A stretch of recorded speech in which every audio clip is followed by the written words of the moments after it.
नमस्कार, न्यूज के इकलौते फैमिली शो न्यूज की पाठशाला में आप सभी का बहुत स्वागत। मैं हूं सुशांत सिन्हा। ये वो पाठशाला जहां सबकी क्लास लगती है। पहले आपको बता दूं कि आज कौन कौन सी क्लास लगने वाली है। टीवी पर आज देश पहली बार देखेगा केजरीवाल जी का शीश महल अंदर से कैसा दिखता है। केजरीवाल जी तो दरवाजा नहीं खोल रहे, लेकिन फिर भी हम आपको अंदर से केजरीवाल जी का शीश महल कैसा दिखता है ये दिखाएंगे। आज देश देखेगा केजरीवाल का घर अंदर से कैसा है। इसके अलावा वो कागज जो पूछ रहे केजरीवाल के शीश महल में भ्रष्टाचार हुआ क्या। इसके बाद बात होगी अतीक केस की। अतीक की सीक्रेट डायरी में किस किस नेता का नाम मिला है। गुड्डू मुस्लिम बचने के लिए हिंदू बन गया है क्या। शाइस्ता परवीन को बचाने वालों का पता चल गया है। और माफिया को योगी मिट्टी में मिलाएं और नीतीश जेल से छुड़वाएं, आज जरा इसकी भी बात होगी। लेकिन पाठशाला में पहले दिन भर की खबरों का रिवीजन, उसके बाद पहला चैप्टर जिसमें अरविंद केजरीवाल जी के शीश महल को दिखाऊंगा।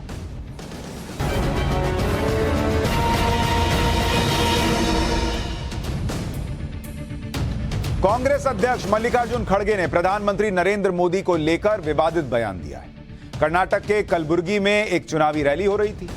इस दौरान खड़गे ने पीएम मोदी की तुलना जहरीले सांप से की। मल्लिकार्जुन खड़गे ने कहा कि आप ये जहर चखेंगे तो मर जाएंगे। बीजेपी ने इस बयान के लिए खड़गे को घेर लिया। बयान पर बवाल बढ़ता देख कांग्रेस बैकफुट पर आती दिखी। इसके बाद मल्लिकार्जुन खड़गे ने माफी मांगी।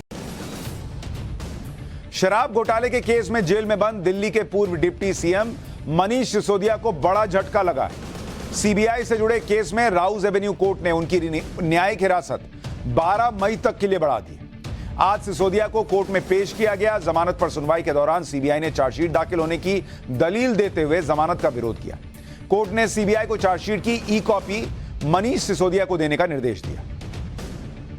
कर्नाटक में चुनाव से पहले आज प्रधानमंत्री नरेंद्र मोदी ने बीजेपी कार्यकर्ताओं को जीत का मंत्र दिया। पीएम मोदी ने नमो ऐप के जरिए पार्टी कार्यकर्ताओं से संवाद किया।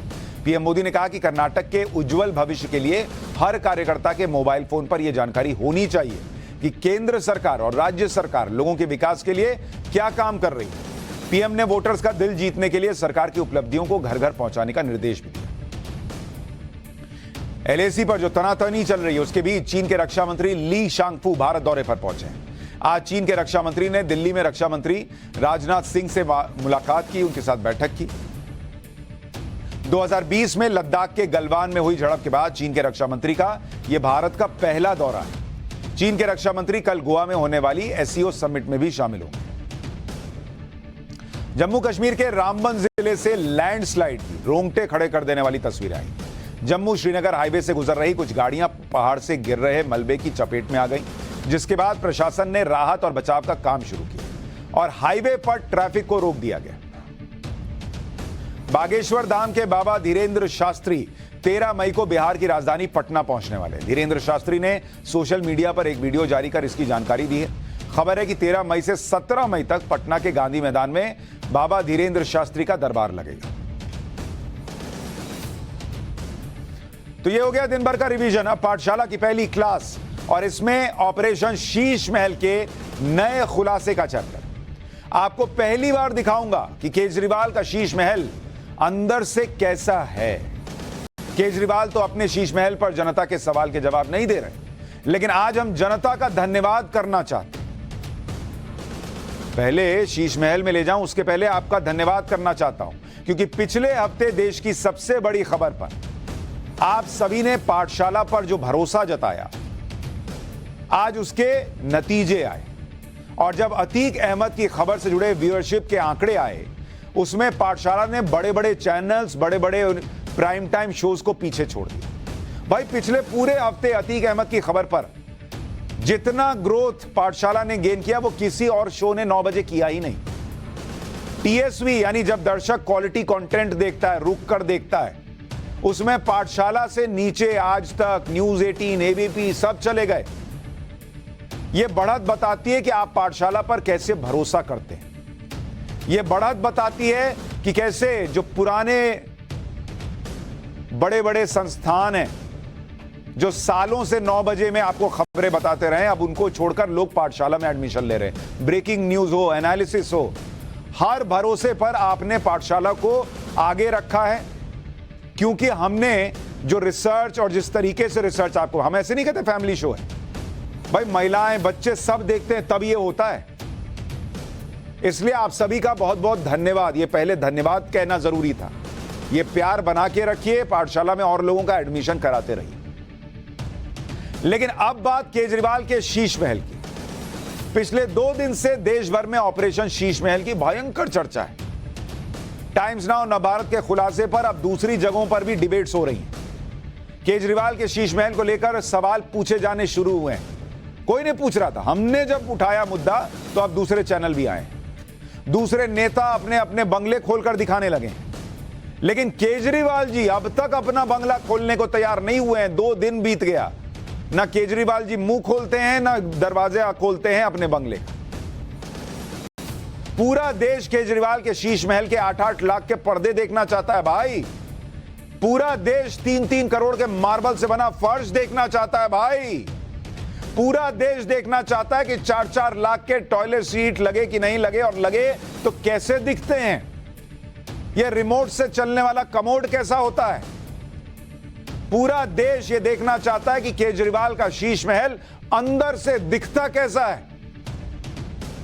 और केजरीवाल जी को दिक्कत क्या है भाई? वो तो कहते थे मैं आम आदमी हूं, मेरा घर देख लो जी, मेरा सब कुछ देख लो जी। आज अपना घर दिखाने में उनको दिक्कत क्या आ रही है? क्या छुपाना चाहते हैं वो? आज हम आपको केजरीवाल के शीश महल के अंदर लेकर चलेंगे। पहली बार पूरा देश देखेगा कि केजरीवाल का शीश महल अंदर से कैसा दिखता होगा। लेकिन पहले आप देख लीजिए कि केजरीवाल के शीश महल के अंदर है क्या क्या। उसके बाद अंदर की जानकारी और डिटेल में दूंगा कि अंदर से कैसा दिखता है। पहले आपको ग्राउंड फ्लोर के बारे में बताता हूं। ग्राउंड फ्लोर है, उस पर 3 बेडरूम है। 3 बेडरूम सीधे ग्राउंड फ्लोर पर। 2 बेडरूम के साथ अटैच टॉयलेट है। 1 बेडरूम के साथ अटैच टॉयलेट और ड्रेसर भी है। ये तो सिर्फ ग्राउंड फ्लोर का बता रहा हूं, जरा उसकी तस्वीरें डालिए भाई। इसके बाद reception area, waiting hall, drawing room, एक किचन ग्राउंड फ्लोर पर भी है। इसके अलावा डाइनिंग रूम है ग्राउंड फ्लोर पर, जिसमें 16 लोग एक साथ टेबल पर बैठकर खाना खा सकते हैं। लिफ्ट है, पैंट्री है, सीढ़ी है। बंगले के बीच में सीढ़ियां लगी हुई हैं जो वेटिंग एरिया के बगल से जाती हैं, जैसे बड़े बंगले में होता है। और सीढ़ी और लिफ्ट 2 फ्लोर तक जाती है। यह आपको दिखा रहा हूं कि अरविंद केजरीवाल के घर में क्या क्या है, और अभी अंदर की तस्वीरें दिखाऊंगा कैसा दिखता होगा। केजरीवाल के बंगले के फर्स्ट फ्लोर में क्या क्या है वो भी आपको दिखाता हूं। फर्स्ट फ्लोर पर 4 बेडरूम है। नीचे आपने देखा था 3 बेडरूम। फर्स्ट फ्लोर पर इसके बाद 4 बेडरूम है। परिवार गिन के 3-4 लोगों का है, लेकिन 7 बेडरूम हो गए टोटल। 4 बेडरूम के साथ अटैच टॉयलेट है। 3 बेडरूम के साथ अटैच ड्रेसर भी है। ड्रेसर बताया था ना, वो जगह होती है जहां आप नहा के निकलते हैं तो कपड़ा बदलते फिर बेडरूम में जाते हैं। 1 बेडरूम के साथ बैल्कनी है, जबकि ग्राउंड फ्लोर पर 3 बेडरूम थे। यानी टोटल 7 बेडरूम के घर है अरविंद केजरीवाल जी का। शीश महल ऐसे ही थोड़े ही बुलाया जा रहा है। आम आदमी के घर में 7 बेडरूम होता है बॉस, और वो भी जिसके परिवार में 4 ना 5 लोग हैं। फर्स्ट फ्लोर पर भी एक किचन है, एक ग्राउंड फ्लोर पर, एक फर्स्ट फ्लोर पर। Dining room, seating capacity 16, sitting area भी एक है। फर्स्ट फ्लोर पर लिफ्ट, सीढ़ी, टेरेस एरिया। अब आपको केजरीवाल के बंगले के 2nd फ्लोर के बारे में बताता हूं। 2nd फ्लोर में एक बहुत बड़ा जिम है। जिम भी बना हुआ है घर के अंदर। बेडरूम के बराबर एक टॉयलेट है। एक बेडरूम के बराबर में पूजा घर है, और एक बड़ा स्टोर रूम, टेरेस गार्डन भी है। तो जिस पूजा रूम के लिए कल आपको बताया था, वो व्यक्ति कह रहा था कि सुनीता जी आई थी, अरविंद केजरीवाल की पत्नी, और लाख रुपए का मंदिर लेकर गई थी, वो 2nd फ्लोर पे लगा होगा। 2nd फ्लोर के बाद टेरेस है जहां तक लिफ्ट जाती है। यह अरविंद केजरीवाल के घर का मैप है जो आपको दिखा रहा हूं।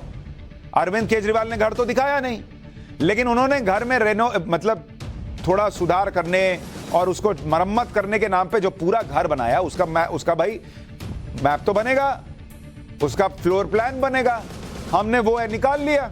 पाठशाला में तो हम घुस जाते हैं अंदर तक, हमने निकाल लिया फ्लोर प्लान कैसा है। लेकिन आप कहेंगे ये तो मैप है, अंदर से कैसा दिखता होगा भाई। अब आपको दिखाएंगे कि अंदर से अरविंद केजरीवाल का शीश महल कैसा दिखता होगा। क्योंकि जैसा कि हर घर का एक लेआउट प्लान होता है, एक नक्शा होता है, वैसे ही केजरीवाल के बंगले का लेआउट प्लान हमने निकाला, जिसमें सारी डिटेल है। हमने इस नक्शे को कई आर्किटेक्ट्स को दिखाया और इस नक्शे के आधार पर आर्किटेक्ट्स ने केजरीवाल के शीश महल का जो 3D वीडियो तैयार किया है, आज आप उसे देखेंगे तो हैरान रह जाएंगे कि अंदर से अरविंद केजरीवाल जी का घर कैसा दिखता होगा। यह एग्जैक्टली 100% वैसा नहीं होगा, लेकिन बड़े बड़े आर्किटेक्ट से हमने संपर्क किया, यह दिखाया फ्लोर प्लान का, बताइए कैसा अंदर से होगा। और उन्होंने अपने अनुभव से यह रिप्रेजेंटेटिव वीडियो बनाया। तो आपको अब केजरीवाल के शीश महल के अंदर लेकर चलता हूं। यह ग्राउंड फ्लोर का आप ड्राइंग रूम देख रहे हैं, और जो बड़े बड़े आर्किटेक्ट हैं जिन्होंने ये 3D प्लान तैयार किया हमारे लिए, रिप्रेजेंटेटिव वीडियो, वो ये कह रहे हैं कि अरविंद केजरीवाल जी का ग्राउंड फ्लोर का ड्राइंग रूम कमोबेश ऐसा ही दिखता होगा। अब आप इस ग्राउंड फ्लोर के ड्राइंग रूम को देखिए, और अगर इससे 19-20 भी कर लीजिए, तो क्या आपको लगता है ये आम आदमी का ड्राइंग रूम है? इससे 21 ही हो सकता है, 20 तो शायद ही हो। ये पूरा जो फ्लोर प्लान है उसके हिसाब से बनाया है उन आर्किटेक्ट्स ने 3D। क्या महल लग रहा है भाई। अब आपको ग्राउंड फ्लोर का मास्टर बेडरूम दिखाता हूं, जो आर्किटेक्ट्स ने उस फ्लोर प्लान के हिसाब से बनाया। अब देखिए कैसे इसमें घुसते ही ये कर्टन अपने आप खुल गया ना। ये 8-8 लाख के पर्दे हैं भाई, ये ऐसे ही अपने आप खुलते हैं, ये अपने आप खुलने का ही तो पैसा लिए हैं। ये देखिए क्या शानदार बेडरूम होगा। तस्वीर देखिए, ये भी ग्राउंड फ्लोर के मास्टर बेडरूम की आपको तस्वीर दिखा रहा हूं, रिप्रेजेंटेटिव वीडियो। और ये सब कुछ आधारित है अरविंद केजरीवाल जी के शीश महल के फ्लोर प्लान पर। और मैंने आपको अभी बताया कि ग्राउंड फ्लोर पे 3 बेडरूम है, और वो तीनों बेडरूम कमोबेश इसी तरह के होंगे। अब आपको ग्राउंड फ्लोर का डाइनिंग एरिया दिखाता हूं। ये अरविंद केजरीवाल जी के घर का डाइनिंग एरिया जो है वो कैसा दिख सकता है, उसकी तस्वीर दिखा रहा हूं। वहां पर भी चूंकि थोड़ा मेंशन था कि किस तरह से पीछे प्लान होगा, क्या होगा, इस तरह का एक बड़ा सा डाइनिंग एरिया। और कहा जा रहा है कि इस डाइनिंग एरिया में बैठकर 16 लोग एक साथ खाना खा सकते हैं। और इसी के साथ में ग्राउंड फ्लोर पर एक किचन है। तो आप सोचिए, केजरीवाल जी के शीश महल का ग्राउंड फ्लोर देखकर ही लोगों के पैरों के नीचे का ग्राउंड हिल गया भाई। ये आम आदमी का घर लग रहा है क्या आपको? और उनका फ्लोर प्लान तो यही कह रहा है कि कमोबेश ऐसा ही हो सकता है उनका घर और उनके घर का ग्राउंड फ्लोर। जबरदस्त बड़ा drawing room, 3 bedroom ground floor पर, हर बेडरूम बड़ा, 16 लोगों के खाने के लिए डाइनिंग एरिया, और एक बड़ा सा किचन और सिटिंग एरिया भी। अब आप सोचिए, ये तो ग्राउंड फ्लोर है, अभी फर्स्ट फ्लोर पर भी लेकर चलूंगा। अरविंद केजरीवाल के पूरे बंगले को देखेंगे तो इस सरकारी बंगले में अगर आप देखेंगे, जिसे हम शीश महल कह रहे हैं, उस केजरीवाल जी के शीश महल में, केजरीवाल के शीश महल में, और इस शीश महल को जब आप देख रहे हैं, उसके अंदर क्या क्या है, 2 फ्लोर का है, मतलब ground floor, first floor, second floor. और इसमें बेडरूम कितने हैं? बेडरूम है 7 बेडरूम का घर है भाई। 7 बेडरूम, बेटा बेटी, अरविंद जी, उनकी पत्नी और उनके माता पिता। कहा जाता है इतने ही लोग रहते हैं, बेटा तो शायद बाहर पढ़ता, चलिए मानते हैं कि रहता होगा। अरविंद जी पत्नी एक कमरा, माता पिता एक कमरा, बच्चों को मान लीजिए आप एक एक कमरा अलग से देंगे, तो भी 4 कमरे, 4 बेडरूम। यहां 7 बेडरूम है बॉस, 7 बेडरूम। अच्छा चलिए भाई, किचन, आम आदमी के मसीहा के शीश महल में 2 किचन है, फर्स्ट ग्राउंड फ्लोर पे और फर्स्ट फ्लोर पे। यहां लोग जॉइंट फैमिली में आम आदमी जो है एक किचन से काम चलाता है, यहां 4 लोगों के 5 लोगों के परिवार में 2-2 किचन। इसके अलावा डाइनिंग रूम, डाइनिंग रूम आप देखिए, इसमें 2 डाइनिंग रूम है, खाने का एरिया भी 2 है, रिसेप्शन एरिया 1, वेटिंग हॉल 1, एक लिफ्ट लगी है और भाई साहब एक जिम भी है, एक जिम। ये सारी चीजें वहां मौजूद है। और ये वो नेता हैं जो आलीशान बंगले की बात तो दूर, कहते थे कि उन्हें 4-5 कमरे वाले घर से ज्यादा की तो जरूरत ही नहीं है। इनको पूरे घर में 4-5 कमरे चाहिए थे। अब इनके खुद के घर में सिर्फ बेडरूम 7 है। एक बार सुनिए अरविंद केजरीवाल जी ने क्या कहा था उस जमाने में। अब देखना 3 दिन के बाद शुरू होगा, केजरीवाल बड़े बंगले में चला गया, केजरीवाल बड़े बंगले में चला गया।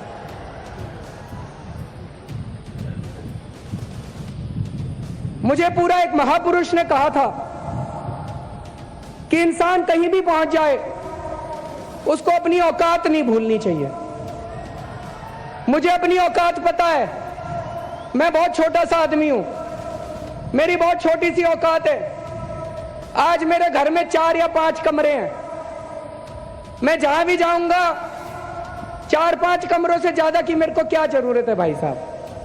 4-5 कमरे ही चाहिए, हाथ पैर पसारने के लिए उतनी जगह चाहिए, और जगह की क्या जरूरत है। लेकिन एक दफ्तर की तो जरूरत पड़ेगी, नहीं तो मुख्यमंत्री काम कैसे करेगा। आप सब लोग रोज मेरे से सवेरे मिलने आया करोगे तो 400-500 लोगों के बैठने की तो जगह जरूरत पड़ेगी, कुर्सियां तो बिछाऊंगा वहां पे, नहीं तो काम कैसे करूंगा। तो बस इतनी जगह लूंगा मैं, इतना ही बड़ा मकान लूंगा, और बड़ा मकान नहीं लूंगा, चिंता मत करो। पब्लिक को कहा चिंता मत करो, इससे ज्यादा बड़ा मकान नहीं लूंगा। बात तो ठीक की, मकान नहीं लिया, फिर सीधा शीश महल ही ले लिया। लेकिन जब से ऑपरेशन शीश महल का खुलासा हमने किया, तब से केजरीवाल इस पर खुद कुछ नहीं बोल रहे, एक शब्द नहीं बोल रहे। भ्रष्टाचार के सवाल उठ रहे हैं, नैतिकता का प्रश्न उठ रहा है, लेकिन अरविंद केजरीवाल खुद सामने आकर एक शब्द नहीं बोल रहे। 2 दिन हो गया, प्रोटेस्ट तक हो गया, केजरीवाल के डमी तक सड़क पर आ गए। आप देखिए प्रदर्शन चल रहा है, ये केजरीवाल का एक मुखौटा लगा के आदमी बैठा है, मजाक बन रहा है देश भर में। 8 लाख का पर्दा, 4 लाख का कमोड कैसा होता है बॉस, देश भर में चर्चा हो रही है। लेकिन अरविंद केजरीवाल मुंह खोलने को तैयार नहीं। पूरा देश ऑपरेशन शीश महल की बात कर रहा है।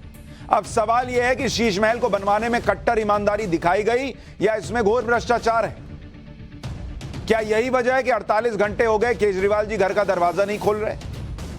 आज आपको कुछ नए खुलासे करके यह बताऊंगा कि क्यों सवाल उठता है कि क्या केजरीवाल के शीश महल पर जो 45 करोड़ खर्च किए गए उसमें भ्रष्टाचार भी हुआ हो सकता है क्या।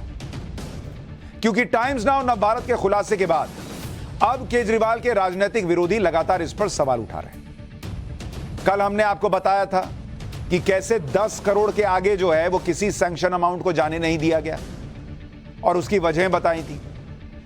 अब आज बीजेपी वही सवाल उठा रही है, पूछ रही है ऑपरेशन शीश महल देखकर, डिटेल्स हमारी देखकर, कि क्या केजरीवाल जी के घर में इस शीश महल को बनाने में भ्रष्टाचार हुआ है क्या। सुनिए। 9 करोड़ 99 लाख रुपए के इतने सटीक कैलकुलेशन की क्षमता आपको कहां से हासिल हुई कि सीधे बिल्कुल उसी बॉर्डर लाइन पर रहे जहां आपको शायद टेंडर की भी जरूरत ना पड़े और अपने मन मुताबिक कर सके। और मजे की बात है, इसके लिए कंसल्टेंट भी अपॉइंट किया गया है। मतलब आपने कभी सोचा कि घर की साज सज्जा के लिए कंसल्टेंट अपॉइंट किया गया है जिसको 1 करोड़ रुपए दिए गए। ये वो पार्टी है जो ये दावा करती थी कि उसने सत्ता में आने का रास्ता सबसे जल्दी तय किया। अपनी स्थापना के चंद महीनों में या चंद हफ्तों में ही उन्हें राज करने का मौका मिल गया। परंतु एक कहावत होती है कि राज योग जब आता है तो अक्सर उसके साथ राज रोग आता है। केजरीवाल के शीश महल को बनाने में जो 45 करोड़ रुपए लगाए गए, अब उसमें भी गड़बड़ियों के आरोप क्यों लग रहे हैं? क्यों लोगों के मन में संदेह आ रहा है कि 45 करोड़ कैसे खर्च किए जा सकते हैं? इसकी एक सीधी सीधी वजह तो यह है कि 8-8 लाख के पर्दे लगा दिए गए, 4-4 लाख की टॉयलेट सीट लगने की बातें, 3-3 करोड़ के मार्बल लगने की बातें। लेकिन हमने केजरीवाल के बंगले से जुड़े सरकारी डॉक्यूमेंट्स की जब और पड़ताल की तो यह भी पता चला कि एक्स्ट्रा कॉस्ट के नाम पर करोड़ों का पेमेंट बिल में ऐड किया गया।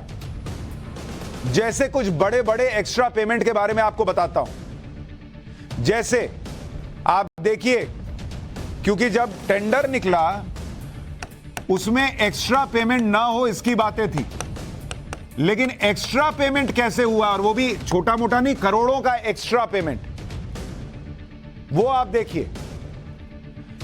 Extra wooden flooring, extra wooden flooring, इस पर कितने रुपए खर्च हुए आपको पता है? 98,41,200 रुपए। ऐसी क्या एक्स्ट्रा हो गई? आपको पता नहीं था कि घर जब बना रहे हैं तो उसमें कितनी जमीन है? ये एक्स्ट्रा फ्लोरिंग कहां से आ गई बॉस? और वो भी 1 करोड़ के करीब खर्च हो गया। एक्स्ट्रा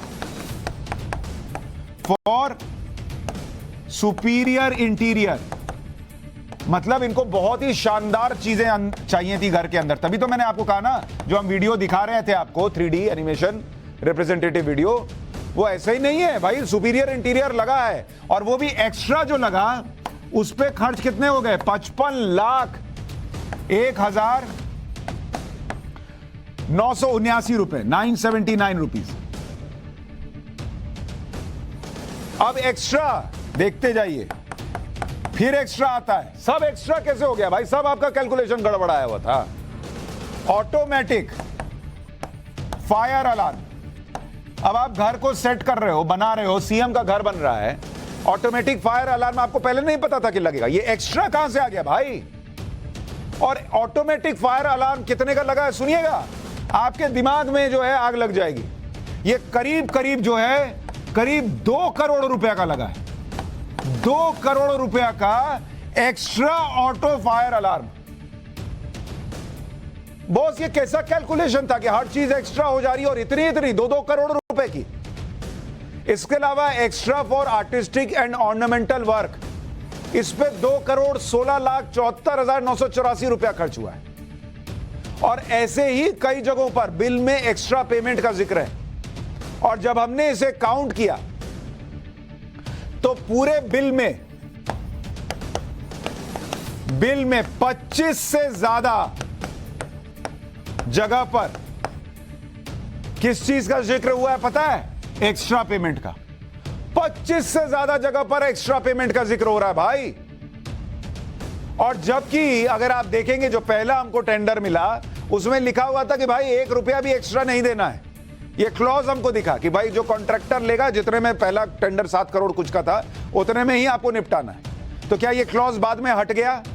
ये एक्स्ट्रा करके कैसे जुड़ता चला गया? किसके कहने पे जुड़ता चला गया? क्या ये भ्रष्टाचार हुआ है? ये इतने गंभीर सवाल हैं जिनका जवाब केजरीवाल जी को आकर देना चाहिए, लेकिन वो तो कमरा बंद किए बैठे हैं। संदेह इसलिए भी उठ रहा है क्योंकि केजरीवाल इन सब बातों का कोई जवाब नहीं दे रहे। उन्होंने पहली बार ऑपरेशन शीश महल पर रिएक्ट किया तो खुद नहीं बोले, एक ट्वीट कर दिया जिसमें उन्होंने लिखा कि दिल्ली की जनता का बीजेपी को जवाब, केजरीवाल के बंगले पर 45 करोड़ रुपए खर्च करने के विवाद पर क्या बोली दिल्ली की जनता। और उन्होंने एक वीडियो लगा दिया जिसमें कुछ लोग बोल रहे हैं कि अरे कर ही लिया तो क्या हो गया, अरे घर बना ही लिया तो क्या हो गया, ये तो सरकारी बंगला है, अपना घर थोड़ी बनाया है। अरे भाई तो क्या शीला दीक्षित का सरकारी नहीं था? वो अपना घर लेके जा रही थी क्या? जिनके लिए कहते थे कि राष्ट्रपति भवन जो है हटाएंगे, आम आदमी के लिए जगह बनाएंगे, राष्ट्रपति भवन क्या राष्ट्रपति जो रहते हैं वो अपनी जेब में डाल के ले जाते हैं क्या? यानी केजरीवाल एक तरह से यह कहना चाह रहे हैं कि 45 करोड़ रुपए का हिसाब मत मांगो, और खुद जवाब नहीं दे रहे हैं, जनता को हथियार बना रहे हैं क्योंकि खुद शायद जवाब दे नहीं पा रहे। 45 करोड़ रुपए क्यों खर्च हुए, कैसे खर्च हुए, क्या कोई घपला हुआ, घोटाला हुआ, यह सब मत पूछो। दिल्ली की जनता को इससे फर्क नहीं पड़ रहा। अरविंद केजरीवाल तो यही कहना चाह रहे हैं ना भाई, 10 लोग का लगा दिया हो गया, और 10 लोग ना भी बोले, आपकी अपनी नैतिकता थी ना। लेकिन केजरीवाल के बंगले पर जो बेहिसाब खर्च किया गया, केजरीवाल जी ने तो अपना एक वीडियो डाल दिया सेलेक्ट करके। हम तो लाइव दिखाते हैं, हमने लाइव जनता से सवाल पूछा अपने अलग अलग शो में, देश भर से रिएक्शन मंगाया। केजरीवाल जी सुनिए, पब्लिक आपके 45 करोड़ के शीश महल पर, 8-8 लाख के पर्दे पर, 4-4 लाख के कमोड पर, 3 करोड़ के फर्श पर क्या बोल रही है, सुनिए आप भी। अरे नहीं भैया, हमने तो कभी देखा ही नहीं, हम तो आम आदमी हैं। ये आम आदमी का है कमोड, 8 लाख 4 लाख की कमोड लगा हुआ है, जो पिछवाड़ा भी धोने के लिए उड़ के 8 लाख रुपया लगा हुआ है। नहीं सर, मैं तो कितने का कमोड अपने घर में आपने लगवाया? मैंने तो सर सोचा है कि ये केजरीवाल ऐसा भ्रष्ट आदमी हमने दुनिया में नहीं देखा सर। इसने बड़ा मोदी सरकार के ऊपर ताने कसता है कि ऐसा पढ़ा लिखा, ये बहुत पढ़ा लिखा इंसान, बड़ा सोच समझ के घोटाला किया है। उन्होंने जो तरीके से सिंपत्ति ली थी कि बाबा एक सीधा आदमी, सामान्य आदमी है, वो हिसाब से जनता ने उन्हें चुन के दिया था। आज मुख्यमंत्री बनाया, 2 स्टेट में उनका सरकार चल रहा है। लेकिन आज जब उनका ये न्यूज़ हम लोग देख रहे हैं तो हम लोग भी शॉकिंग हो गया कि अरे आम आदमी करके हम लोग जिसको देखते थे, आज वो आदमी ऐसा कैसे, ये आदमी के बारे में ये सब न्यूज़ चल रही है। इस बारे में थोड़ा हम लोग भी थोड़ा शॉक हो गए। सामान्य मुख्यमंत्री जो इतना साल से 10 साल से वो बता रहे कि मैं आम आदमी से आया हूँ, मैं आम आदमी हूँ, तुम्हारे जैसा ही मैं आदमी हूँ, और वो आदमी आज के तारीख में अपने बंगले के ऊपर, जो बंगले में वो शीश महल में रह रहे, वो शीश महल के अंदर रिनोवेट के लिए 45 करोड़ रुपया खर्चा कर रहे हैं। वो 45 करोड़ रुपए में एक बंगला आ जाएगा दिल्ली में, और वो सिर्फ वो रिनोवेट के लिए इतना खर्चा कर रहे हैं। मतलब कौन से हिसाब से वो आम आदमी है? केजरीवाल जब भी दिखते हैं तभी कभी पब्लिक ट्रांसपोर्ट में ही दिखते हैं। अगर वो ये दिखाना चाहते हैं कि हम लोग पब्लिक ट्रांसपोर्ट से सफर करते हैं, गवर्नमेंट का पैसा बचाते हैं, तो ये क्या है? 45,000 करोड़ समथिंग जो भी अमाउंट उन्होंने रिनोवेशन के लिए लगाया है, वो बहुत मतलब आम आदमी के लिए बहुत बड़ी बात है। वो मतलब वो अननेसेसरी इतना पैसा खर्चा कर रहे हैं, मतलब ये बहुत निंदनीय बात है। इस तरह अभी जा रहे हो, मतलब जो गुमराह करके पब्लिक का पैसा अपने घर के लिए और सब हर चीज के लिए जो खर्चा कर रहे हो, वो सब गलत बात है, वो नहीं करना। न्यूज में हम लोग देख रहे हैं कि इतने करोड़ों रुपए उन लोग अपने घर के लिए, सब पार्टी के लिए खर्चा कर रहे हैं, और धीरे धीरे वो पार्टी करप्ट की तरफ जा रहे हैं। जो भ्रष्टाचार के लिए कहते थे कि हम भ्रष्टाचार मुक्त देश बनाएंगे, भ्रष्टाचार मुक्त दिल्ली बनाएंगे, मध्य प्रदेश बनाएंगे, आज वही भ्रष्टाचार की चादर ओढ़ के बैठ गए। मतलब ये तो सफेद चादर ओढ़ के भ्रष्टाचार किए जा रहे हैं। मतलब ऐसा कोविड काल के दौरान जो इनके बंगले में काम हुआ, और जो ये कोविड काल के दौरान केंद्र सरकार से मदद मांग रहे थे, जबकि इस तरीके से अगर जनता के पैसों का दुरुपयोग किया गया है तो वो बहुत निंदनीय है। और अगर केजरीवाल जी ऐसा कर रहे हैं तो उनको इसका जवाब देना चाहिए। और अगर वो कह रहे हैं कि हमने ये नहीं किया, तो आज जनता को उनका महल दिखा दे, लाइव करवाएं सारी चीजें। अगर वो अपने सारे मिनिस्टर्स को हर स्टेट में बोलते हैं कि आप वीआईपी कल्चर खत्म करें, आप लाल बत्ती नहीं लगाए, आप छोटे से घर में रहें, तो फिर 19 लाख के जो दरी हो गई और 1 लाख के पर्दे हो गए, बाहर से स्टोन, इसकी क्या आवश्यकता थी? मेक इन इंडिया में इतनी चीजें बन रहे हैं, आप इंडिया की चीजें यूज कर सकते थे। अब आवास में है, गवर्नमेंट उस क्वार्टर्स में, गवर्नमेंट का वो सीएम हाउस है, अगर उसमें इंडिया की चीजें यूज होती तो क्या हो जाता पता। अरविंद केजरीवाल जी ने एक वीडियो ट्वीट किया। सर ये भी पब्लिक ही है, और सिर्फ दिल्ली की नहीं है, अलग अलग जगह की है। और ऑपरेशन शीश महल, मुझे पता है आप देख रहे हैं घर के अंदर, आपको भी दिख रहा है पब्लिक क्या बोल रही है। ये जो लोग कह रहे हैं क्या केजरीवाल इन्हें जनता नहीं मानते क्या? वो खुद क्यों जवाब नहीं दे रहे हैं? उनके घर के सामने प्रोटेस्ट चल रहा है, सोशल मीडिया पर ऑपरेशन शीश महल ट्रेंड कर रहा है, लेकिन बात बात पर विधानसभा सत्र बुलाकर ये कहानी वो कहानी सुनाने वाले ये नहीं बता पा रहे कि शीश महल में क्यों रह रहे हैं। ये नहीं दिखा पा रहे कि आओ देखो ये शीश महल नहीं है। और अगर शीश महल में रह रहे हैं और अंदर से आत्मा जो है कचोट रही है, तो खाली कर दें शीश महल। बोले कि हाँ भाई मुझसे गलती हो गई, मैं नहीं रहूंगा, मैं आम आदमी का मुख्यमंत्री हूं, मैं रास्ता भटक गया था, टाइम्स नाउ नव भारत ने मेरी आंखें खोल दी, मैं शीश महल खाली करता हूं। क्यों नहीं करते ऐसा? उल्टे केजरीवाल की पार्टी के लोग बंगले के खर्च को डिफेंड कर रहे हैं। ये कह रहे हैं कि इतना पैसा इसलिए लगा क्योंकि घर तोड़कर बनाया गया। एक तरह से न्यू कंस्ट्रक्शन हुआ। ठीक है, न्यू कंस्ट्रक्शन किया, लेकिन क्या इसकी परमिशन थी आपके पास? क्या टेंडर इसी नाम पर निकाले थे आपने कि आपको घर तोड़कर बनाना है? पहले आम आदमी पार्टी की सफाई को सुन लीजिए, फिर आपको दिखाता हूं कि इन्होंने टेंडर काहे के निकाले थे। मुख्यमंत्री के घर में 3 घटना हुई। 80 साल उनका पुराना घर था, पीडब्ल्यूडी विभाग ने उसको तोड़ के बनाया। 30 करोड़ की लागत में वो घर बना। जिस घर की आज आप बात कर रहे हैं, जिस पर इतना बवाल बनाने का प्रयास किया जा रहा है विपक्ष के द्वारा भी, मैं उस पर आपको बता दूं कि अरविंद केजरीवाल जी इस घर में जब रहते थे, वो घर 1942 का बना हुआ था। लगभग 75 साल से भी ज्यादा पुराना, 80 साल पुराना मकान था। इस मकान को तोड़ के नया बनाया जाए, तब दिल्ली सरकार के पीडब्ल्यूडी ने तोड़ के मकान को नया बनाया। अरे भाई, अगर घर जर्जर हो गया था तो बनाते कौन मना कर रहा है?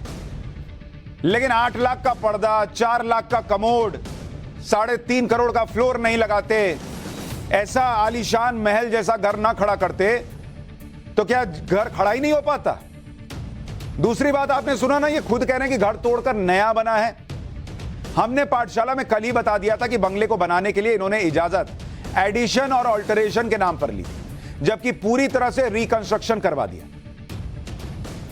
मतलब किसी से कहा कि लाओ ना, मैं तुम्हारी कार से कहीं जाता हूं, मुझे बस सब्जी लेकर आना है, और उसके बाद गाड़ी की रजिस्ट्री अपने नाम पर करा ली। किसी से कहा कि कुछ दिन के लिए अपना घर मुझे किराए पर रहने दो, और उसके बाद घर ही अपने नाम पर करा लिया। ऐसा होता है क्या? जबकि संबंधित विभाग ने आपत्ति जताई थी कि छोटे मोटे बदलाव करने की बात कह के नई बिल्डिंग बना रहे हैं जी। और आप देखिए, ये आपको कॉपी दिखा रहा हूं, जो टेंडर निकला उसमें भी लिखा है कि ऑल्टरेशन करना है और नया घर बना लिए। आम आदमी पार्टी यह दावा कर रही है कि जिस बंगले में केजरीवाल रहते वो 80 साल पुराना था, लेकिन दिल्ली के चीफ सेक्रेटरी उमेश सहगल रहे, वो इस दावे को ही गलत बता रहे हैं। उनका दावा है कि बंगला 1940 में बना ही नहीं, बल्कि 70 के दशक में बना था। सुनिए दिल्ली के पूर्व चीफ सेक्रेटरी उमेश सहगल ने क्या बताया हमें। I was living there in the neighboring house in the 70s when I was finance secretary, and next door was this house, 6 Flagstaff Road, where the chief minister moved in now.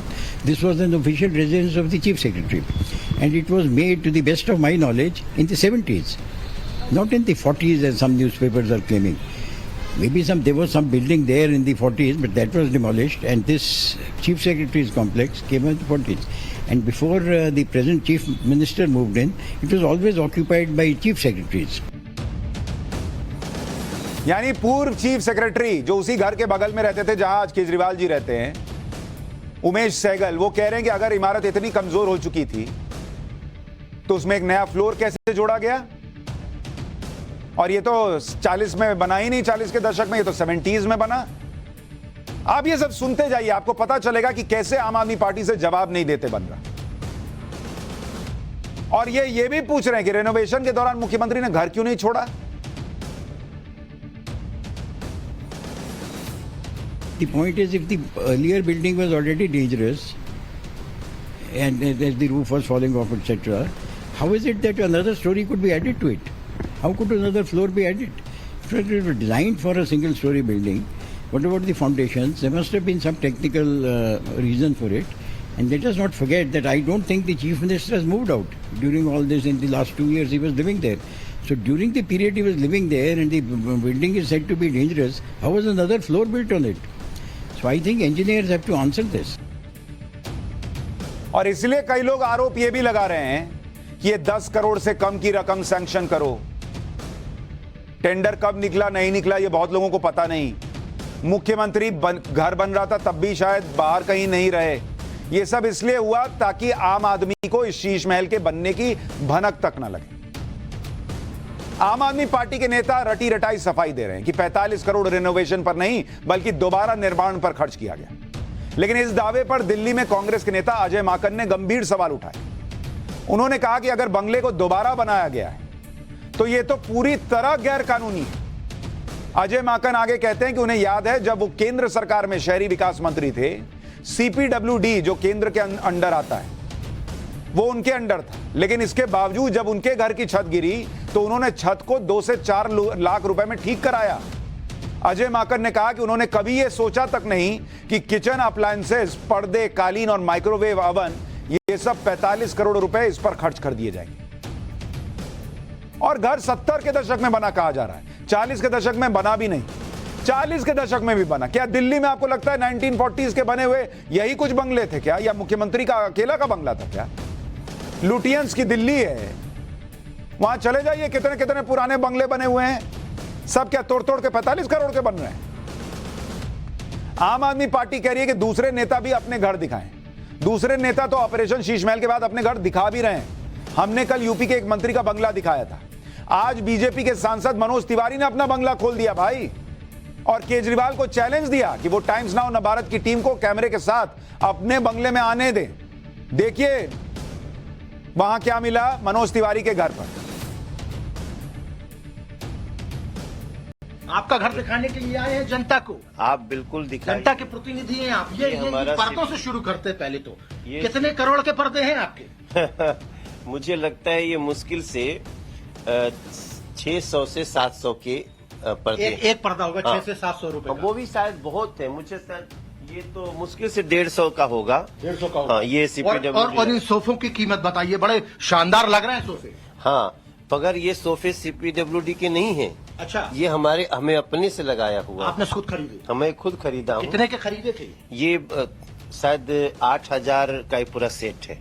8000 का ये पूरा set है। लेकिन आइए, हम चाहेंगे कि आप अपने घर के अंदर ले जाइए और आइए हम अपने दर्शकों को दिखाते हैं कि किस तरीके से, ये देखिए, ये मुख्य हॉल है, डाइनिंग रूम है ये, और ये है सांसद मनोज तिवारी जी का आवास। 2 बार से आप सांसद हैं, तो कितने करोड़ रुपए खर्च किए? क्योंकि जब आप यहां पर शिफ्ट हुए होंगे तो यहां पर भी आपने रेनोवेशन का काम कराया होगा, यहां अंदर भी सोफे डले हुए हैं। हमारे घर का सोफा मैंने खुद बनवाया हुआ है हाथ से, ये हाथ से बना हुआ सोफा है। और ये आपने अपने खुद से खरीदा है? जी, ये पूरा हमारा सोफा, अभी 2 और कहीं होगा। ये हमारा सोफा टोटल 11,000 रुपए का है। अच्छा, 11,000 का सेट है। 11,000 का सेट है। तो टोटल आपने जब सीपीडब्ल्यूडी की तरफ से जब आप यहाँ पर शिफ्ट हुए तो लगभग रेनोवेशन में कितने रुपए खर्च हुए होंगे? मुश्किल से मुझे लगता है कि मैक्सिमम से मैक्सिमम 5 से 6 लाख। 5 से 6 लाख रुपए में आपका ये पूरा घर रेनोवेट हो गया? पूरा। ये जो टॉयलेट आपने बनवाया है, इसमें कितने रुपए खर्च हुए? इसमें टॉयलेट में मुश्किल से 1.5 लाख रुपया खर्च हुआ है। सांसद मनोज तिवारी कह रहे हैं कि 4 से 5 लाख रुपए में घर रेनोवेट हो गया। केजरीवाल जी का घर रेनोवेट होने में 45 करोड़ लग जाते हैं। अरविंद केजरीवाल के बंगले में 2 किचन भी है। हमने आर्किटेक्ट्स की मदद से बंगले के मैप के मुताबिक ग्राउंड फ्लोर पर किचन का वीडियो बनवाया, आपको वो भी दिखा रहा हूं। बड़े बड़े सांसदों का घर देख रहे हैं आप, देखिए अरविंद केजरीवाल के शीशमहल का किचन कैसा हो सकता है, उसका भी वीडियो आ गया है। अरविंद केजरीवाल जी, आम आदमी को अपना घर दिखा तो दीजिए, उसको महसूस तो होने दीजिए कि कितना शानदार जीवन एक आम आदमी जी सकता है। और नहीं तो एक काम करते हैं, 2 कैटेगरी बना देते हैं। एक आम आदमी जो आपकी तरह 45 करोड़ के शीशमहल में रहता हो, और दूसरा गरीब आम आदमी जो कि हमारे और आम आदमी जो दिल्ली आसपास देश में कहीं भी रहता है, मिडिल क्लास या उससे भी नीचे, वो गरीब आम आदमी है भाई। क्योंकि 45 करोड़ का घर अगर आम आदमी का है तो हम लोग सब गरीब आम आदमी की कैटेगरी में। 4 लाख का हमारे यहां कमोड नहीं है भाई, 8 लाख का पर्दा नहीं है, 3 करोड़ का फ्लोर नहीं है। हम कैसे आम आदमी हो सकते हैं? हम लोग गरीब आम आदमी है भाई। लेकिन अरविंद केजरीवाल जी, मैं आपको बता दूं, आप कितना भी घर का दरवाजा बंद कर लीजिए, हमारे सवाल बंद नहीं हो। और ये सवाल इसलिए पूछे जा रहे हैं क्योंकि इस देश में नेताओं की भी कुछ जिम्मेदारी है। ट्विटर पे वीडियो मत डालिए, घर का वीडियो दिखाइए, कैमरा अंदर आने दीजिए। पाठशाला में अब अतीक की सीक्रेट डायरी का चैप्टर, जिसमें बताता हूं कि किस किस नेता का नाम मिला। इसका चैप्टर कि क्या गुड्डू मुस्लिम बचने के लिए हिंदू बन गया है, और आपको बताऊंगा कि शाइस्ता परवीन को बचाने वालों का पता चल गया है।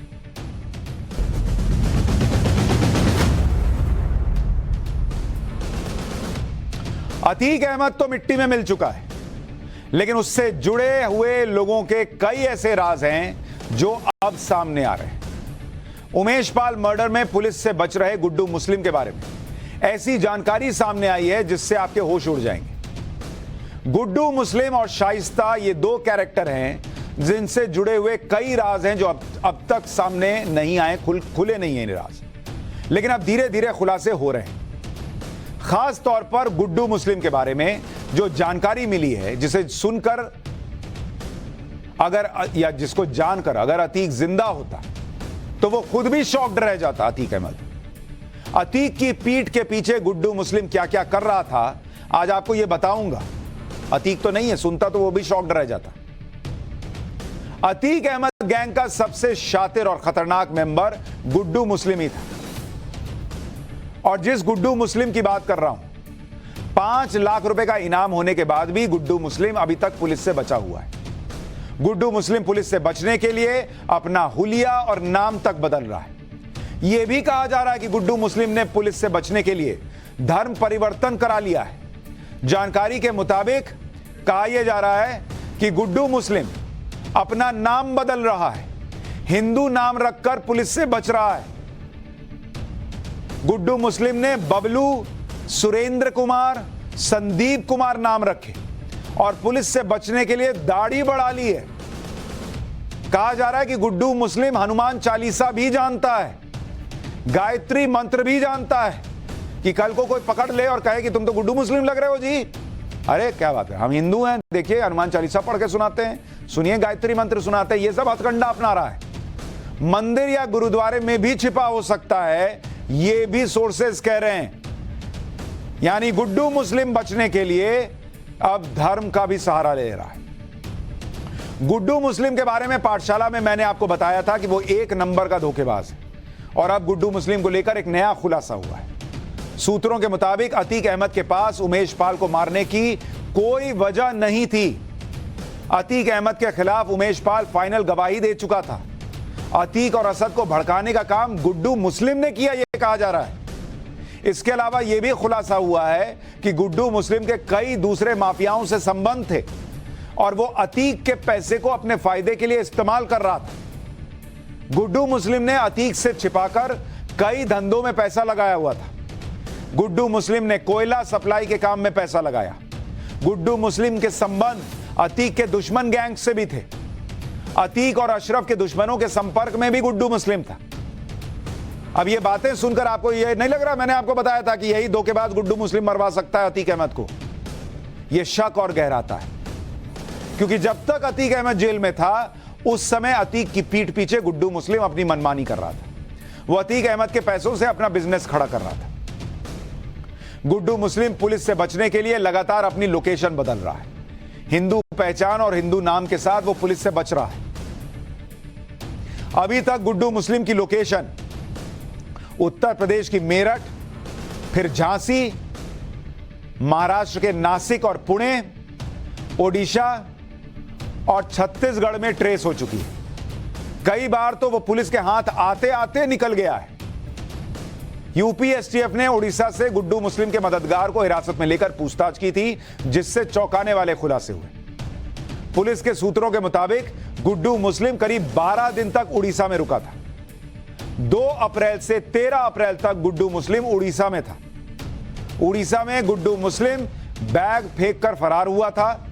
गुड्डू मुस्लिम के पास जितने पैसे थे वो खत्म हो चुके हैं। एक मीट कारोबारी गुड्डू मुस्लिम का मददगार हो सकता है। मीट कारोबारी का बिजनेस प्रयागराज से उड़ीसा तक है। मीट कारोबारी प्रयागराज के करेली में रहता है। पुलिस मीट कारोबारी पर नजर बनाए हुए है। पुलिस को इस मामले में बेहद सनसनीखेज सुराग भी मिले हैं। पुलिस को अतीक की एक सीक्रेट डायरी मिली है, जिसमें ऐसे ऐसे राज हैं जिनसे कई लोगों की नींद उड़ सकती है। अतीक अहमद की यह डायरी क्या बता रही है, यह बड़ा इंपॉर्टेंट है। डायरी में अतीक के मददगारों के नाम है बताया जा रहा है। सभी मददगारों के फोन नंबर लिखे हैं। रियल स्टेट, होटल कारोबार की डिटेल लिखी है। 5 राज्यों में बेनामी कंपनियों का जिक्र है। गुजरात, मध्य प्रदेश, राजस्थान, महाराष्ट्र और दिल्ली में इसका बिजनेस फैला है। अतीक की फर्जी कंपनियों का जिक्र भी इस डायरी में है। शेल कंपनियों से करोड़ों के लेन देन का जिक्र है। कुछ लोग तो यह भी कह रहे हैं कि इसमें कुछ नेताओं के नाम भी मिल सकते हैं, और इसलिए कई लोगों की नींद उड़ गई है यह सुनकर कि अतीक की गुप्त डायरी पुलिस के हाथ लग गई है। अतीक अहमद की डायरी की जानकारियों के आधार पर पुलिस अब अतीक के मददगारों की पहचान कर रही है। पुलिस सूत्रों के मुताबिक इस डायरी में अतीक गैंग के मेंबर्स के नाम और फोन नंबर भी दर्ज है। अतीक अहमद के ससुर के घर में तलाशी के दौरान अतीक अहमद की कुछ पुरानी तस्वीरें भी मिली हैं। इन तस्वीरों में अतीक अहमद सलाखों के पीछे दिख रहा है। जेल में बंद अतीक अहमद की ये तस्वीरें कब की हैं इसका पता नहीं चल पाया, लेकिन जेल में भी फोटो खिंचा रहा है। और पुरानी तस्वीरें, उस वक्त कोई सेल्फी का दौर नहीं होता था, लेकिन जेल में भी अपना रौला दिखाने के लिए वहां पर जो है फोटो खिंचा रहा है। सलाखों के पीछे होने के बावजूद अतीक अहमद की अकड़ साफ दिखती है। एक तस्वीर में अतीक अहमद अखिलेश यादव के साथ भी नजर आ रहा है। ये देखिए, सलाखों के पीछे ऐसा लग रहा है कोई हीरो है। शोले फिल्म में नहीं बच्चन साहब गए थे, वैसा टाइप का अपना दिखा रहा है। ये देखिए, असदुद्दीन ओवैसी भी नजर आ रहे हैं जो फोटो मिली है उसमें। अखिलेश यादव के साथ भी अतीक अहमद और उसका परिवार नजर आ रहा है। अतीक अहमद की पत्नी शाइस्ता परवीन को लेकर भी लगातार खुलासे हो रहे हैं। शाइस्ता अभी तक पुलिस की गिरफ्त में नहीं आई है। शाइस्ता इस समय अतीक गैंग को फिर से कंट्रोल करने की कोशिश कर रही है, कहा जा रहा है। शाइस्ता को लेकर नया खुलासा यह हुआ है कि शाइस्ता और अतीक ने उमेश पाल मर्डर को ऑपरेशन जानू नाम दिया था। उमेश पाल मर्डर के लिए पैसों का इंतजाम हवाला के जरिए किया गया था। शाइस्ता के पास जनवरी में 1 करोड़ 20 लाख रुपए हवाला के जरिए पहुंचे। ये पैसे कहां से आए, किसने भेजे, अभी पुलिस इसकी जांच कर रही है। साथ ही शाइस्ता की फाइनेंसिंग पर अब ईडी की भी नजर पड़ चुकी है। सूत्रों के मुताबिक शाइस्ता से जुड़े 50 बैंक अकाउंट्स पर ईडी की नजर है। इनमें से 10 बैंक खातों को सीज भी कर दिया गया है। शाइस्ता पर शिकंजा तेजी से कसता जा रहा है, लेकिन वो अभी तक अपने गैंग की वजह से बची हुई है। अतीक अहमद के जेल में रहते हुए शाइस्ता ने पूरा गैंग संभाल लिया था। मैंने आपको पहले भी बताया था कि ये पूरा गैंग संभाल रही थी और इसीलिए भागी फिर रही है। पति मर गया, बेटा मर गया, लेकिन ये आखिरी राइट्स में शामिल नहीं हुई क्योंकि इसको तो अपना गैंग संभालना है। अतीक के खास गुर्गे उस समय शाइस्ता के इशारों पर काम करने लगे थे। पुलिस सूत्रों के मुताबिक शाइस्ता ने अपने खास गुर्गों का एक क्लोज गैंग बना लिया था। शाइस्ता के गैंग में गुलाम था, गुड्डू मुस्लिम था, साबिर, अरमान, अरबाज, उस्मान और सदाकत थे। मोहम्मद गुलाम, उस्मान और अरबाज मारे जा चुके हैं। गुड्डू मुस्लिम और साबिर फरार हैं। फरारी के दौरान अतीक के 7 खास वकील और 20 गुर्गे शाइस्ता की मदद कर रहे हैं, यह कहा जा रहा है। पुलिस ने 7 वकीलों और अतीक के 20 गुर्गों के नाम चिन्हित कर लिए। शाइस्ता की मदद करने वालों को चिन्हित करके उन पर निगरानी भी रखी जा रही है। जिस तरह से शाइस्ता के करीबियों को चिन्हित किया जा रहा है, उसके बाद शाइस्ता का बहुत ज्यादा दिनों तक बच पाना मुश्किल है। अतीक अहमद के मददगारों में एक नया नाम भी सामने आया है, जिसने उमेश पाल मर्डर केस में अशरफ और असद की मदद की थी। इस मददगार का नाम है शिवली, जो खुद एक डॉन है।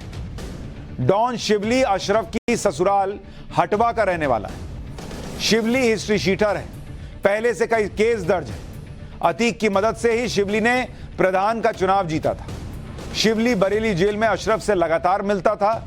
उमेश पाल हत्याकांड में इसकी अहम भूमिका है। अतीक अहमद तो अपने अंजाम तक पहुंच गया है। उसके गुर्गों का हिसाब भी लगातार हो रहा है। प्रयागराज में अतीक अहमद के करीबी रिजवान अहमद की संपत्ति पर आज बुलडोजर चला है, क्योंकि योगी आदित्यनाथ पहले ही कह चुके हैं कि भैया ये रुकने वाला नहीं है। रिजवान अहमद के बारे में कहा जाता है कि वो अतीक का करीबी सहयोगी था। उसने अतीक की शह पर कई जमीनों पर अवैध कब्जा किया था। धूमनगंज में ऐसी ही एक जमीन पर बने निर्माण को बुलडोजर से गिरा दिया गया, और यही सब वजह है कि आज यूपी में माफिया थर-थर कांप रहा है। माफिया पर योगी सरकार के एक्शन का यह खौफ है कि उत्तर प्रदेश में आए दिन गैंगस्टर और बदमाश सरेंडर कर रहे हैं। तस्वीरें संभल की दिखाता हूं, जहां एक गैंगस्टर ने हाथ में पोस्टर लेकर थाने में सरेंडर कर दिया। इस पोस्टर पे लिखा हुआ था कि साहब मुझे गोली मत मारना, मैं गैंगस्टर हूं, अपराधी हूं, गैंगस्टर एक्ट का, साहब मुझे गिरफ्तार कर लो। तो एक तरफ मुख्यमंत्री योगी आदित्यनाथ का मॉडल है, यूपी में माफिया को मिट्टी में मिलाया जा रहा है, अतीक का खात्मा हो गया, मुख्तार जैसे माफिया बाहर आने से डर रहे हैं। लेकिन दूसरी तरफ बिहार में नीतीश कुमार का मॉडल है, जहां सजा याफ्ता अपराधी को जेल से निकालने के लिए नियम तक बदल दिए जा रहे हैं। आज आनंद मोहन की जेल से रिहाई हो गई, जरा उसका चैप्टर भी देखिए।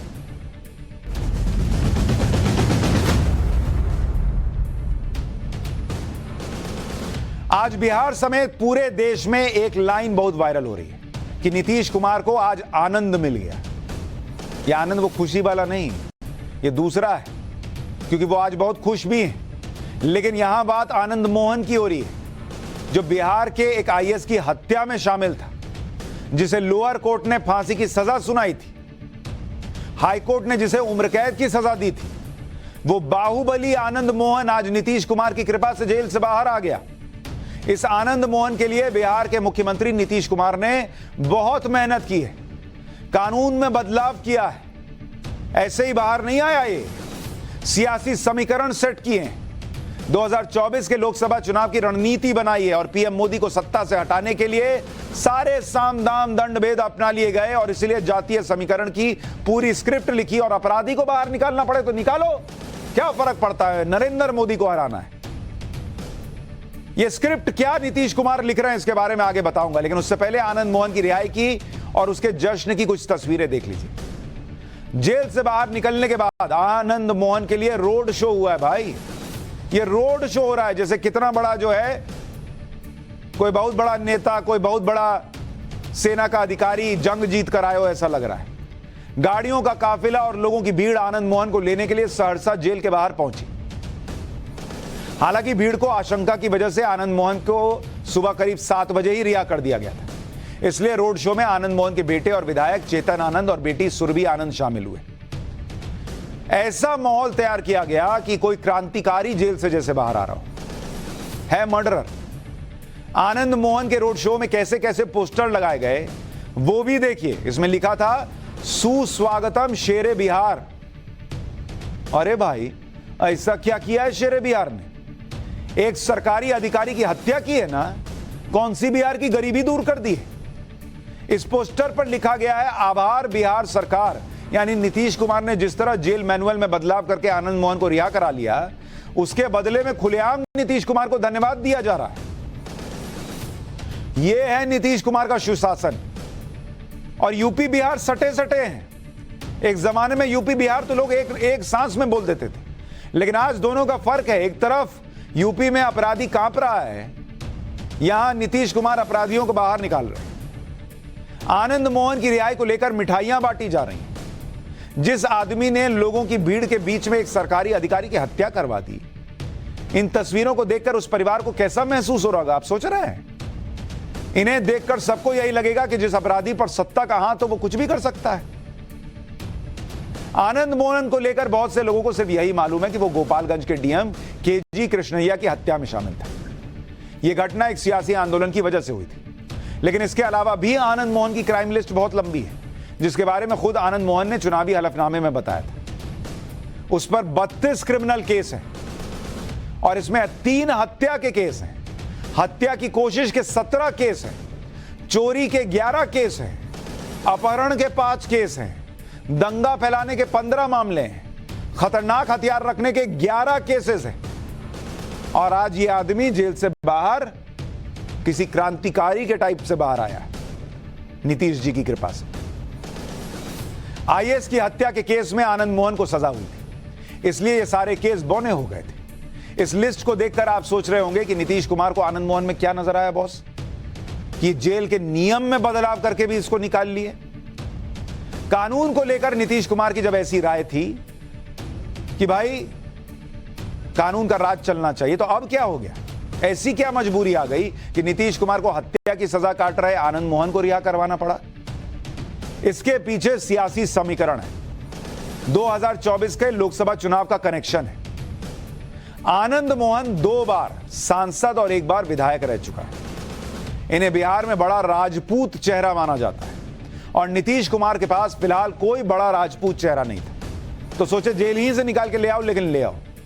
बिहार में राजपूतों की आबादी करीब 8% है। बिहार की करीब 30 विधानसभा सीटों और 8 लोकसभा सीटों पर राजपूत वोटर निर्णायक भूमिका निभाते हैं। 2019 में लोकसभा चुनाव में बीजेपी ने 5 राजपूतों को टिकट दिया था और ये सभी जीतकर लोकसभा पहुंच गए थे। नीतीश कुमार आनंद मोहन की मदद से इसी समीकरण को बदलना चाहते हैं। बीजेपी जो राजपूतों की पहली पसंद है, वहां आनंद मोहन की एंट्री कराना चाहते हैं। हालांकि आनंद मोहन अभी चुनाव लड़ नहीं सकते क्योंकि वो सजा याफ्ता है, लेकिन वोटर पर असर डालने के लिए उनका इस्तेमाल किया जा सकता है। आनंद मोहन की पत्नी लवली आनंद और बेटे चेतन आनंद भी अभी आरजेडी में हैं। चेतन आनंद आरजेडी के विधायक हैं। नीतीश कुमार इस कोशिश में है कि 2024 में पिछड़ा वर्ग, मुसलमान और सवर्ण वोटर का साथ मिल जाए तो वो प्रधानमंत्री नरेंद्र मोदी को चुनौती दे पाएंगे। इसलिए आजकल देश भर में घूम घूम कर विपक्ष के नेताओं से मिल रहे हैं। नीतीश कुमार की वकील कह रही हैं कि यह नीतीश कुमार की तरफ से आनंद मोहन को तोहफा है। सही बात है, आजीवन कारावास काट रहे अपराधी के लिए जेल से बाहर आना बहुत बड़ा गिफ्ट ही है। नीतीश कुमार ने किस तरह आनंद मोहन को की रिहाई करवाई वो भी आपको सुनना चाहिए। 5 दिसंबर 1994 को डीएम जी कृष्णैया की हत्या हुई। 3 अक्टूबर 2007 को आनंद मोहन समेत 3 लोगों को फांसी की सजा हुई। दिसंबर 2008 को हाईकोर्ट ने आनंद मोहन की फांसी को उम्र कैद में कन्वर्ट किया। इसके बाद जुलाई 2012 में सुप्रीम कोर्ट ने हाईकोर्ट के फैसले को सही बताया, मतलब यह आदमी कहीं से नहीं छूटा। इसके बाद नीतीश कुमार ने अपनी कलम उठाई और कोर्ट के उम्र कैद वाली सजा को बदलने का जुगाड़ निकाला। नीतीश सरकार ने बिहार जेल मैनुअल 2012 के नियम 484 सबसेक्शन 1 में बदलाव कर दिया और इस नियम के तहत अगर ड्यूटी पर मौजूद सरकारी आदमी की हत्या होती है तो अपराधी की रिहाई नहीं होगी और वो सारी उम्र जेल में ही रहेगा। लेकिन नीतीश कुमार सरकार ने इस नियम में बदलाव किया और इस नियम में से 5 शब्द हटा दिए और वो शब्द थे a civil servant on duty, यानी ऑन ड्यूटी सरकारी कर्मचारी की हत्या वाली धारा ही हटा दी। इससे आनंद मोहन की रिहाई का रास्ता क्लियर हो गया और वो बाहर आ गया। अगर नीतीश जी को लगता था कि आनंद मोहन इतना ही साफ है, उसे बाहर आना चाहिए, तो इतने साल से मुख्यमंत्री थे, पहले निकाल लेते। ये 2024 के चुनाव के ठीक पहले आपको समझ में आया कि इसको निकाल लेना चाहिए। जनता को भी समझ में आ रहा है कि क्या किया जा रहा है नरेंद्र मोदी को हराने के नाम पर।